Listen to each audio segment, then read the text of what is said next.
Hello नमस्कार, आप देख रहे हैं वर्ल्ड रिपोर्ट।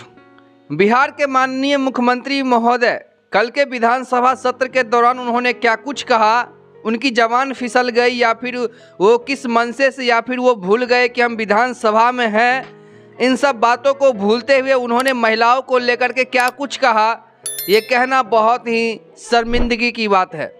मैं बताना चाहता हूँ आप लोगों को कि आशा कर्मी हो, आंगनबाड़ी हो, रसोईया कर्मी हो, सभी महिलाएं हैं और एक महिलाएं के कास्ट को लेकर के आप इस तरह का मुख से आप बोलते हैं, आपको शर्म नहीं आती है, आपको लज्जा नहीं आती है और आप प्रधानमंत्री बनने की सपना देखते हैं। ये कहां तक उचित है?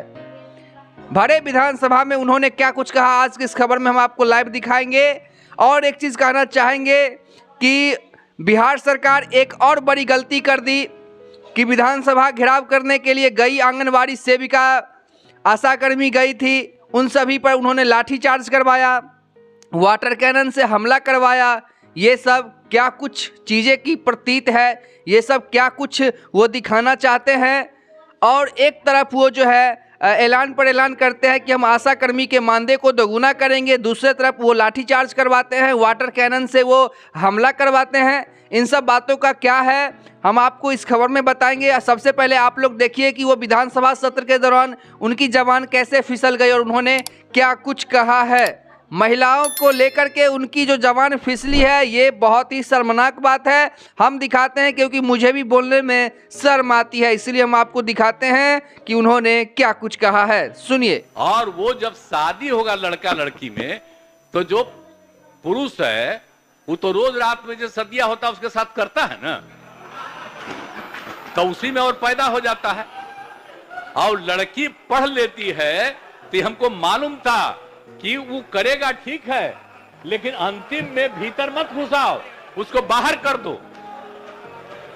करता तो है, तो उसी में अब समझ लीजिए संख्या घट रही है।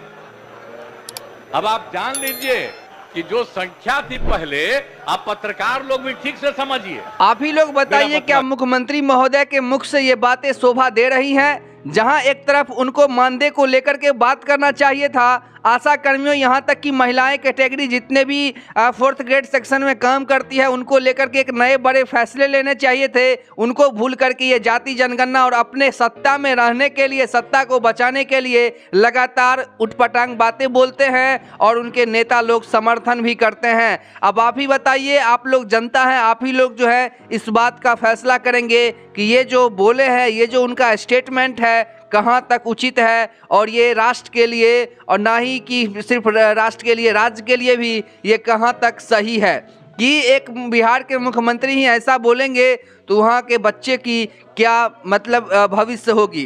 तो चलिए, आज की खबर बस इतना ही, फिर मुलाकात होगी एक नई खबर के साथ। तब तक के लिए देखते रहिए वर्ल्ड रिपोर्ट।